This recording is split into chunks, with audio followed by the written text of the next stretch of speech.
Эфир Абхазского телевидения продолжается. Вы смотрите информационный выпуск Камшикшара. Здравствуйте. Сегодня в выпуске. Институт Совета Старейшин всегда на Кавказе играли ключевую роль для сохранения идентичности, сохранения в тех или иных непростых условиях. В этом смысле для нас очень важно сохранить Институт Совета Старейшин как основной инструмент созидания стабильности в обществе. Старейшины поблагодарили главу государства за поддержку и проведение форума, отметив, что Абхазия – символ уважения к старшим и бережного отношения к традициям. Кабмин Абхазии установил доплаты для преподавателей абхазского и русского языка. Изменения вступают в силу с 1 сентября. В ближайшие дни в Абхазию прибудет партия топлива, но очереди на АЗС сохраняются.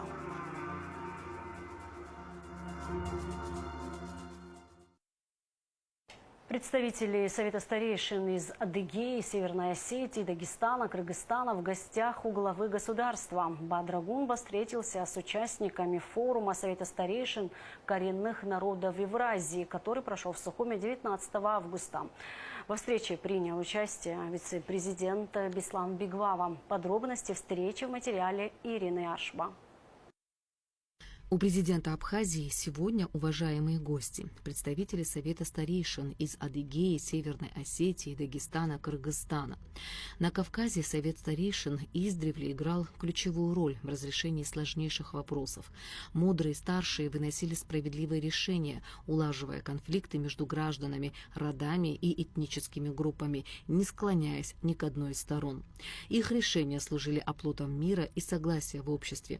Приветствуя гостей, Бадра Гунба подчеркнул, что Институт Совета Старейшин является ключевым инструментом для сохранения стабильности в обществе, особенно в современных сложных условиях. А уважение к старшим – это одна из главных исторических ценностей абхазского народа. Дорогие друзья, уважаемые гости, я еще раз хотел бы поприветствовать вас, поблагодарить вас за ту возможность, которую вы нам создали, проведение форума «Абхазский человеческий кодекс АПСО» в системе гуманизации современного мироустройства.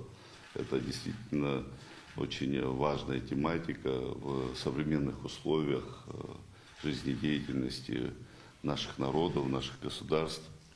Мы, конечно же, исходим из своих исторических ценностей, ценностей, во главе которых находится уважение к старшим. Именно Институт Совета Старейшин всегда на Кавказе играли ключевую роль для сохранения идентичности, сохранения в тех или иных непростых условиях.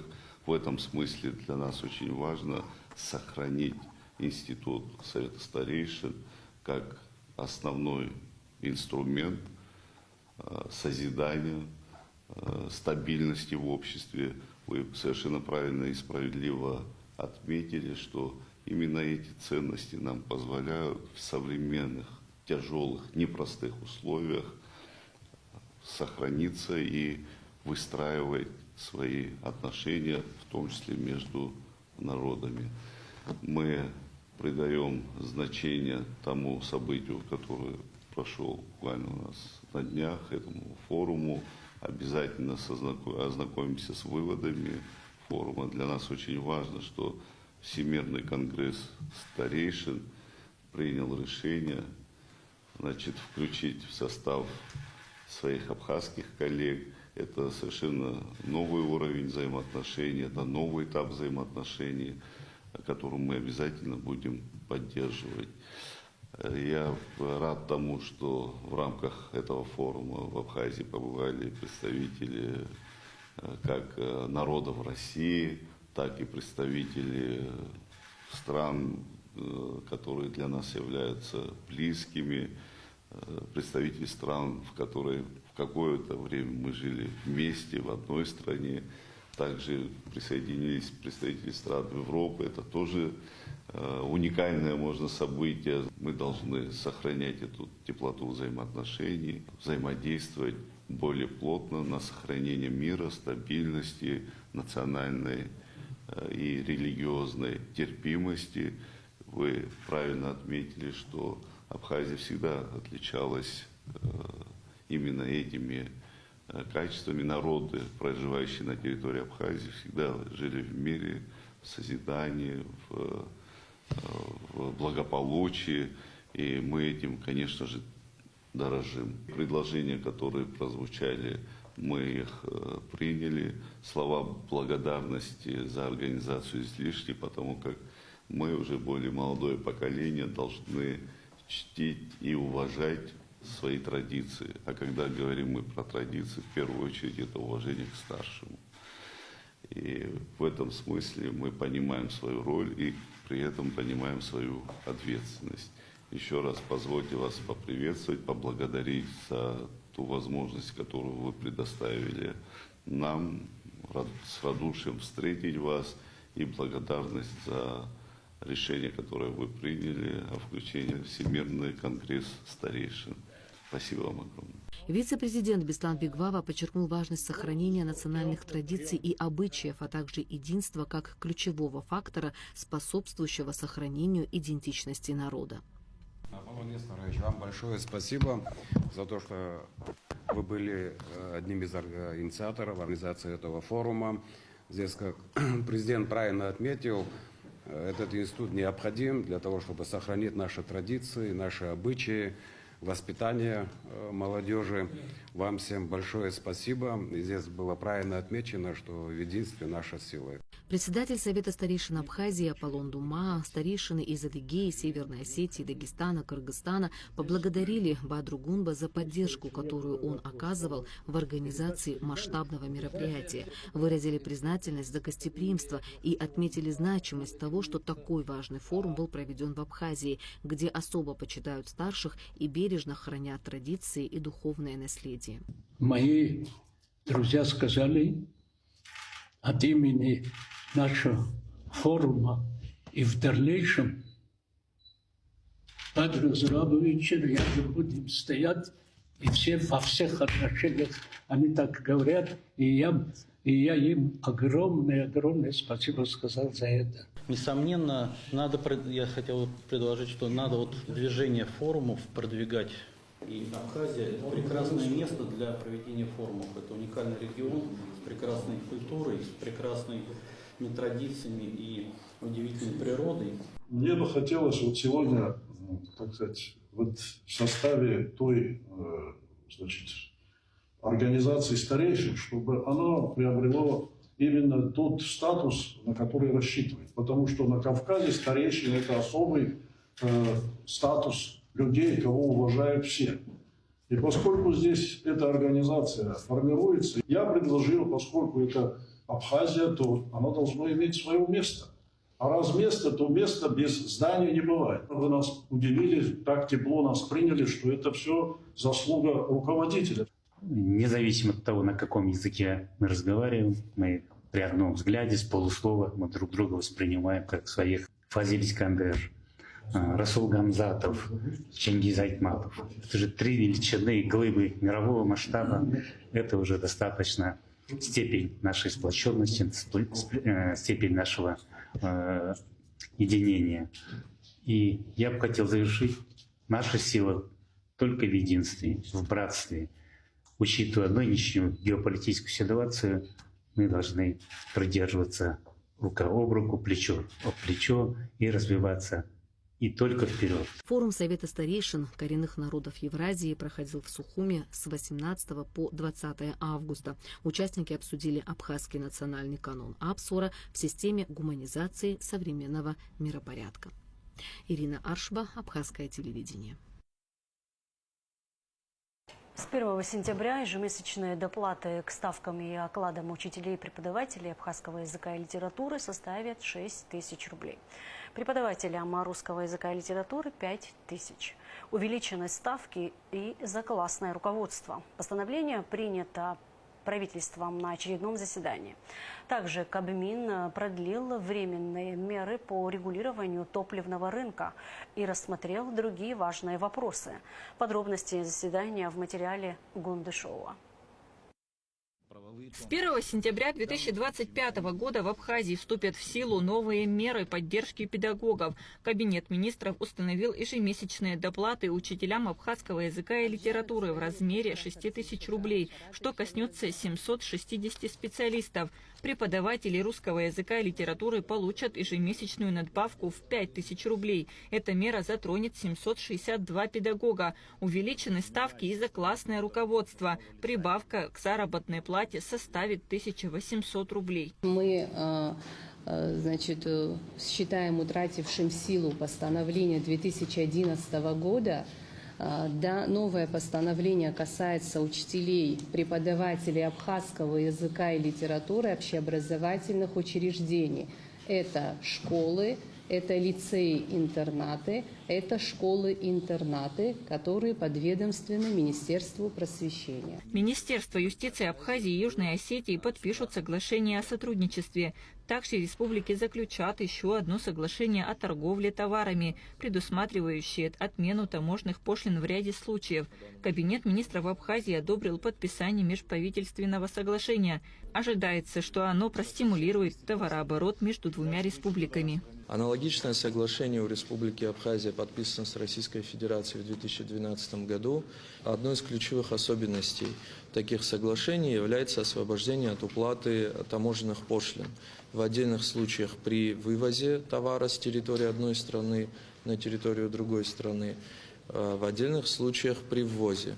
В нашем случае в соглашении между правительствами Республики Абхазия и Республикой Южная Осетия речь идет об освобождении от уплаты ввозных таможенных пошлин. Необходимо установить конкретные перечни товаров, которые будут под изъятие. И с учетом этих особенностей мы доработаем, чтобы это приложение к проекту постановления было. Здесь написан этот механизм протоколами, но все-таки, на мой взгляд, было бы лучше установить это прямо перечнем в самом соглашении. Временные меры по регулированию топливного рынка продлены до 31 августа 2026 года. Данное изменение внес Кабмин Абхазии. Министерство энергетики, ответственное за исполнение данного постановления, будет осуществлять мониторинг ситуации на топливном рынке и предпринимать необходимые меры для поддержания стабильности. Устанавливаются предельные надбавки, которые определяют конечную стоимость при оптовой и розничной реализации нефтепродуктов, действующие на протяжении последних 1,5 лет. Также установлен механизм, который обязывает импортеров нефтепродуктов осуществлять в объеме 40% от ежемесячного ввоза нефтепродуктов в реализацию другим участникам топливного рынка. Эти меры принимались ранее правительством с учетом складывающейся ситуации как на внутреннем рынке, так и под влиянием внешних факторов. Постоянно нужно эту ситуацию держать на контроле, мониторить. У нас уже логистические цепочки несколько изменились, другие обстоятельства, которые влияют на цену товара в Республике Абхазия. Очень внимательно за этим следить. Мы дали большой порог сейчас 31 августа 2026 года, но при всем том, это нельзя просто взять и отложить, надо постоянно осуществлять мониторинг. Кабинет министров утвердил итоговый отчет о реализации программы развития сельского хозяйства за 2024 год. Согласно заявлению министра сельского хозяйства Беслана Джупуа, общие инвестиции в программу с 2021 года составило 450 миллионов рублей, из которых 150 миллионов были выделены в 2024 году. Особое внимание уделялось борьбе с вредителями. Ежегодное выделение 10 миллионов рублей на соответствующие препараты, по словам министра, оказало благотворное влияние на урожайность. В 2024 году были приобретены запасные части для районных МТС, а также успешно реализованы 13 проектов в сфере переработки сельскохозяйственной продукции и 4 проекта в области животноводства. Сумма, которая, скажем, утверждается для крестьян, не превышает 1 миллион или 1 500 000. Вот за эти деньги он может получить все необходимое для того, чтобы оградить, обработать и посадить на определенные саженцы. То есть мы не платим, как это было вот с 2013 года, за его труд. То есть все, что мы отдаем, он должен своими силами ограду сам поставить, саженцы сам посадить. То есть интерес к этому участку у него уже не пропадает. И мы таким образом достигаем, что этот результат имеет вроде бы конечный результат. То есть они ухаживают уже, имея свой труд. Кабинет министров установил тарифы на посещение Государственного историко-архитектурного музея-заповедника «Сухумская крепость», распахнувшего свои врата в столице 30 июля. Отныне вход для граждан Абхазии, детей до 12 лет, ветеранов и инвалидов Великой Отечественной войны, а также ветеранов Отечественной войны народа Абхазии будет бесплатным. Для остальных посетителей стоимость билета составит 200 рублей. Члены правительства внесли ряд изменений в постановлении о порядке оформления и разграничения госсобственности и формировании реестра собственности.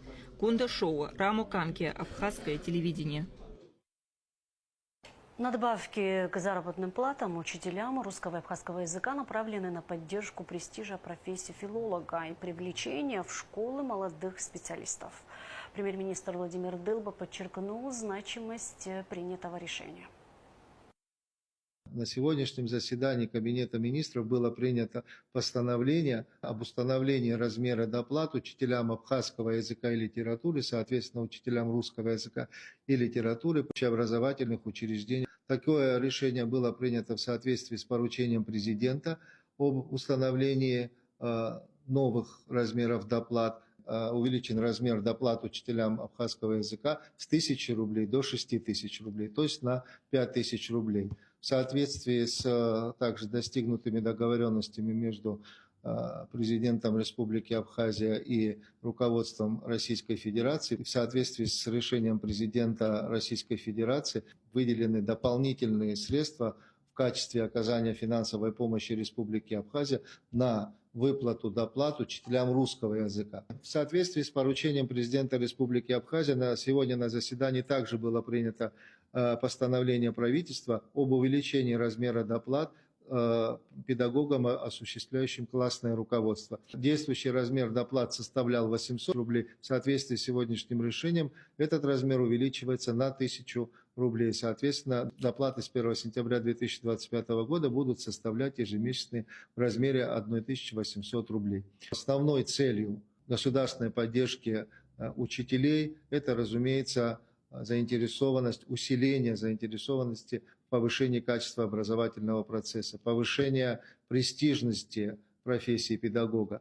Я хочу напомнить, что уже на протяжении многих лет, начиная с 2016 года, в соответствии с соглашением о этапном повышении размера заработной платы отдельным категориям работников бюджетной сферы, ежегодно повышается заработная плата, в том числе и педагогическим работникам. Соответственно, хотел бы сразу сказать и об этом, что в текущем году также будет осуществлена дополнительная индексация или повышение размера средней заработной платы педагогическим работникам в Республике Абхазия.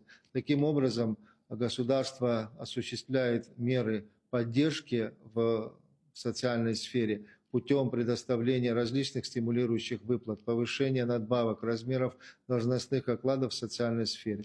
Руководством республики также принимаются меры по материально-техническому обеспечению образовательных учреждений Республики Абхазия. В настоящее время проводятся ремонтные работы и осуществляется подготовка к новому учебному году в школах там, где требуется ремонт. Меры государственной поддержки, направленные на стимулирование работников системы образования, постоянно находятся на особом контроле как у президента Республики Абхазия, так и в правительстве. На автозаправочных станциях топливных компаний «Роснефть» и «Подорожник» выстроились большие очереди. Автовладельцы все же боятся остаться без бензина и заправляются впрок, что создает вокруг ситуации неоправданный ажиотаж. Аэлита Рутюнян выехала на АЗС и пообщалась с водителями. В республике сохраняется ситуация с перебоями топлива. Сейчас мы находимся на заправке «Подорожник». Если на некоторых заправках топлива нет, то у таких крупных игроков, как «Роснефть» и «Подорожник», оно есть. Но, конечно же, сложившаяся ситуация осложняет жизнь водителям. Паники нет, стою минут 20, что делать теперь? Держимся, а что сделать? Что мы можем поделать? Ждать, надеяться и верить. Уже третий день пытаюсь попасть на бензоколонку, не получается. Но вот сегодня повезло, не так много машин, но отразилось очень негативно. Мы со вчерашнего дня уже пытаемся заправиться. Ну, то есть я вчера увидела, что большая очередь, уехала домой, и сегодня то же самое повторяется. Где-то минут 20, наверное, уже стоим. Негатива какого-то нет. Там до этой заправки была еще одна, и там народу не было. Я просто вот именно на подорожник решил заехать. Здесь народ есть, поэтому негатива никакого нет. Я думаю, это вряд ли паника. Типа на спокойном заправляемся, как обычно, на 1000 и дальше едем. В любом случае, такие сложности в связи со сложившейся ситуацией в стране временные, поэтому причины для паники нет. Айлита Орудиня, Нарсоу Цулукия, Абхазское телевидение.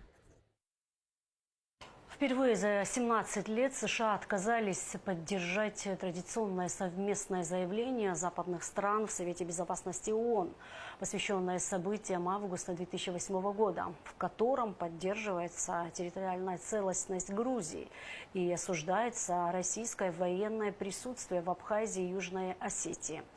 МИД Абхазии расценивает этот шаг Вашингтона как показательный сигнал, способный привести к пересмотру американской политики в регионе. Было принято совместное заявление отдельными участниками Совета Безопасности. Туда вошли несколько стран, прежде всего это Великобритания, Франция, Дания, Греция и Словения. Но примечателен тот факт, что впервые за 17 лет подобного рода заседаний, впервые создан прецедент фактически, когда делегация Соединенных Штатов в Организации Объединенных Наций, которая также участвовала в этом заседании, отказалась поддержать данное заявление. Новая администрация Соединенных Штатов, судя по всему, пытается сбалансировать свои внешнеполитические подходы, во многом их пересмотреть. И мы очень бы хотели надеяться на то, что это в перспективе приведет к нормализации взаимоотношений, прежде всего с Российской Федерацией, с нашим стратегическим союзником, и приведет к тому, что вот эти две великие глобальные державы смогут сесть за стол переговоров и договориться о ключевых моментах международных отношений. Безусловно, это будет касаться и нас, и нашего региона. Мы внимательно наблюдаем за этими процессами. Кстати, характерная реакция наших грузинских оппонентов по итогам этого заявления. Мы видим, что, исходя из тех открытых источников, которые мы наблюдаем, мы видим, что в Грузии фактически многих шокировала новость о том, что Соединенные Штаты фактически пересмотрели свое отношение по существующим здесь в нашем регионе противоречиям и не поддержали заявление, в котором говорится о территориальной целостности Грузии и осуждается военное присутствие России в Абхазии и Южной Осетии.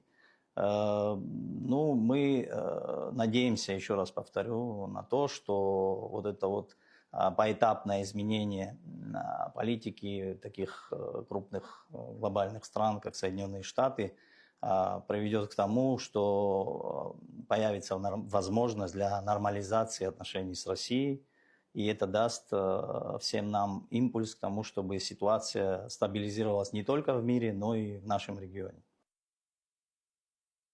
Последствия ливневого дождя и сильного ветра, прошедшего утром 21 августа, больше всего ощутили жители Гагры. Здесь сорвало крыши нескольких многоэтажных домов, было много поваленных деревьев и линий электропередачи. О последствиях непогоды рассказал заместитель главы районной администрации Адамур Цишба. 21 августа, примерно в половине 5 утра, Гагрский район вновь столкнулся с природной стихией, которая проявилась в виде проливного дождя и сильного ветра. Наибольший урон был нанесен городу Гагра, где унесло крыши многоэтажных домов, повалило деревья, сорвало линии электропередач, а также частично затопило частные домовладения. В селах дела обстоят немного получше. Там в целом домовладения все целые, размыло проселочные дороги. Работы в данном направлении ведутся. В селах работает техника, все дороги открыты, доступ в села есть. В самом городе с раннего утра все коммунальные службы были переведены в экстренный режим работы. Глава района провел совещание со всеми службами, сам выезжает на проблемные участки. Работа ведется, устраняются все последствия данной стихии. В остальных районах непогода также нанесла незначительный ущерб. В Гудаутском районе повреждены крыши в 2 частных домах. В Сухуме кратковременно нарушилась подача воды. Водоканал уже завершил ремонтные работы. В Ачимчирском районе также были отмечены повреждения от упавших деревьев. В преодолении последствий стихии задействованы коммунальные службы. Информация о якобы взимании денежной платы за посещение общественного пляжа в Гудаутском районе не соответствует действительности. МВД Республики прокомментировала анонимно опубликованную 20 августа в мессенджере Telegram статью. Отмечается, что вход на прибрежную зону и пользование пляжами бесплатное. При этом отмечается, что на административных территориях возможно размещение заведений в сфере услуг, в том числе кафе и аренды пляжного инвентаря, за пользование которого взимается отдельная плата. В рамках проверки в районный отдел милиции доставлены 2 граждан Узбекистана, которые являются разнорабочими одного из частных кафе с пляжным инвентарем. Легитимность данного заведения и все разрешительные документы на трудовую деятельность персонала проверяются. Управление госстатистики Абхазии и Росстат России подписали план сотрудничества на 2025-2027 годы. Руководители организации «Камагоги» и Сергей Галкин обсудили стратегическое направление развития государственной статистики, а также затронули вопросы проведения очередного раунда переписей населения и выборочных статистических наблюдений. Начальник управления госстатистики Абхазии Камагоги сейчас находится в Москве. Она рассказала подробности состоявшихся встреч. Затрагивает практически все аспекты сотрудничества. Это в первую очередь методологическая помощь, техническая помощь, помощь, связанная в разработке инструктивных материалов, в организации методологии проведения и переписи, и проведения выборочных обследований, вопросы создания централизованной аналитической платформы для единой базы статистических данных, возможности предоставления этой базы для широкой публики, для всех заинтересованных лиц. Это не последняя, конечно, встреча у нас в ближайшем будущем. Тоже мы наметили встречу. Скорее всего, представители Росстата приедут в Абхазию. И уже тут на месте мы будем более конкретно на таком практическом плане рассматривать вопросы, интересующиеся именно абхазской стороны. Но исходя из запланированной переписи населения в Абхазии на 30-й год, перепись обычно к 30-му году проводят практически все государства. У нас, конечно, имеются свои специфические моменты. Мы об этом будем обговаривать и определять пути дальнейшего развития и более такой рациональный подход для решения вопросов переписи в Абхазии. Возможность проведения фестиваля «Музыка балконов» обсудили министры культуры Абхазии и Нижегородской области. Встреча состоялась в рамках визита абхазской делегации в Нижний Новгород, приуроченного к празднованию 80-летия концерна «Росатом». Также обсудили вопросы культурного обмена, реализацию совместных проектов и модернизацию учреждений культуры. 8 новых скважин пробурят в Киласурском направлении для улучшения водоснабжения. Соответственное поручение дал мэр Сухума Тимур Агарбам. В последнее время в районах, которые снабжает водонасосная станция, в частности турбаза Киласур-Синоп, наблюдаются перебои в подаче воды. Глава администрации Сухума Тимур Агарба проинспектировал работу водонасосной станции в селе Киласур. В последнее время в районах, которые снабжает станция, в частности турбазы Киласур-Синоп, наблюдаются перебои в подаче воды. Как рассказал начальник Сухумского водоканала Даур Пачкория, это связано с существенным сокращением дебита воды в водоемах. На сегодняшний день, на самом деле, район турбазы Синопа все обеспокоены. Мы стабильную подачу воды не осуществляем в связи с тем, что на сегодняшний день у нас нехватка воды именно в скважинах, скважинной воды. Мы ее добываем. На сегодняшний день подрусловые воды у нас сократились, дебит воды сократился. Исходя из этого у нас такое ограничение. При этом хочу сказать, что у нас 14 скважин здесь на насосной станции, которая, выдает суммарно 2000 с лишним кубов в час. При хорошем раскладе, когда, у нас с водой все нормально, имеется в виду, когда подрусловые воды у нас хорошие. Наша насосная станция выдает 1600 кубов в час. У нас в этом смысле все предусмотрено, там какой-то резерв есть по скважинам, но исходя из этих погодных условий, на сегодняшний день у нас нехватка воды именно скважинных насосов. Обеспечение граждан питьевой водой – приоритетная задача, подчеркнул глава столичной мэрии. Среди мер по улучшению ситуации уже предприняты такие, как расчистка русла реки Киласур, а также бурение дополнительных скважин с последующей установкой нового насоса. Более месяца назад совместно с Гулерижским районом проводили работы выше по течению.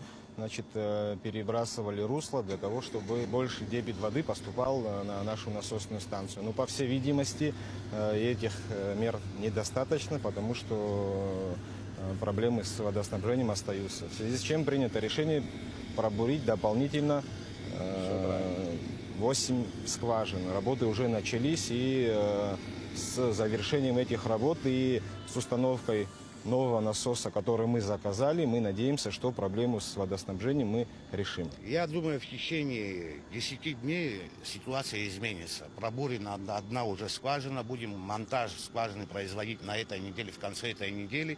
Еще какие-то работы проводятся. Я думаю, в течение 10 дней ситуация значительно изменится в лучшую сторону.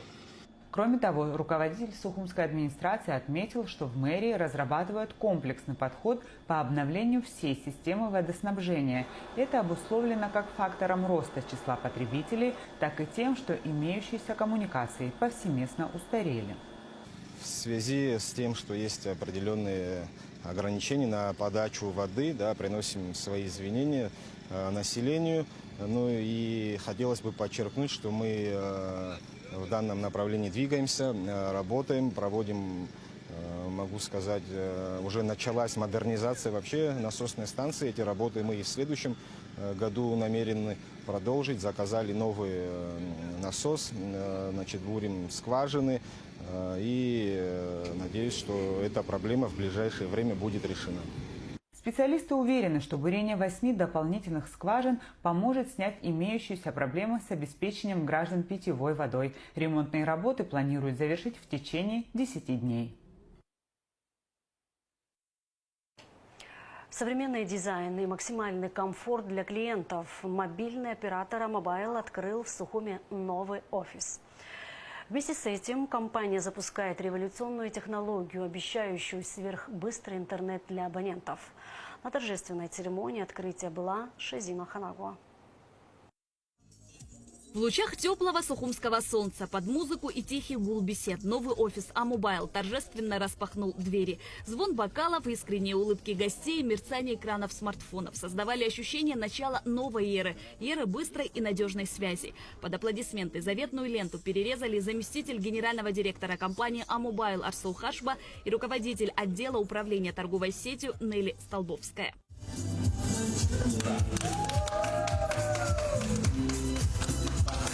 В праздничном настроении, в особой атмосфере. Так специалисты компании обслуживают абонентов в день открытия. Новый офис стал центром предоставления услуги сервисов для клиентов. Просторное помещение с современным дизайном создано для максимального комфорта посетителей. Здесь клиенты могут выбрать тариф, приобрести технику или мерч, получить консультацию, протестировать новые услуги или просто выпить чашку вкусного кофе.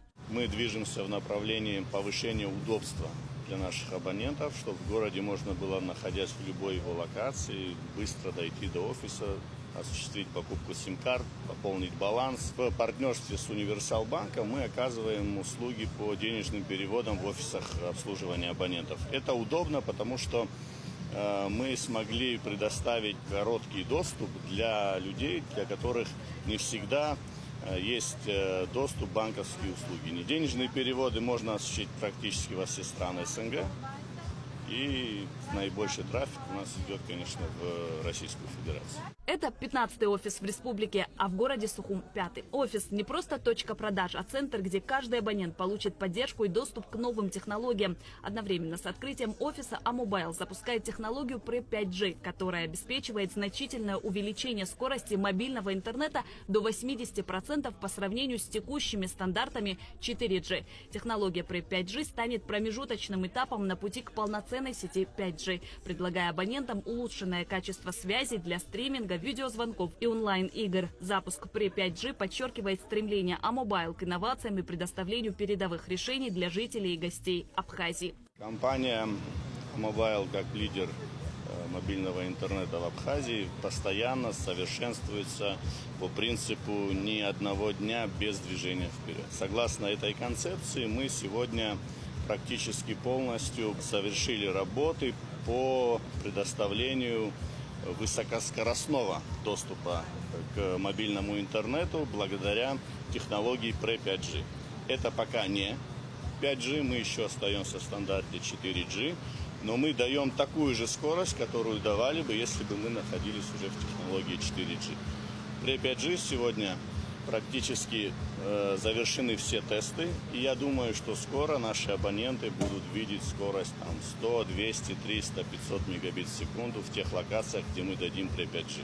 Поздравили сотрудников компании с открытием новой локации жители столицы, партнеры и друзья. Звучат пожелания успеха, вручаются букеты и памятные подарки. И в каждом тосте уверенность в том, что новый офис станет надежным партнером для жителей Сухума и поводом для гордости компании. Команда Амобайл продемонстрировала возможности PRE 5G на месте.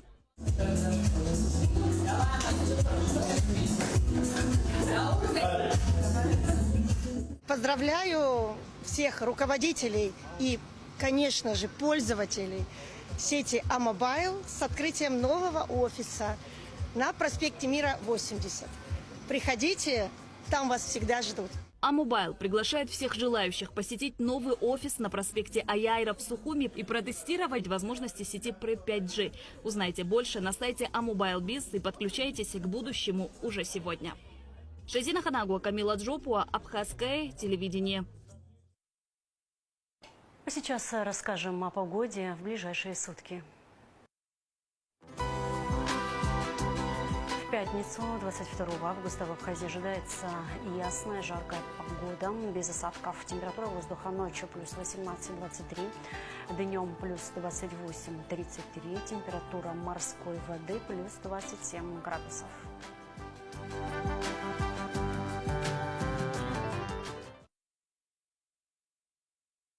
На этом наш выпуск завершен. Всего вам доброго. До встречи в эфире.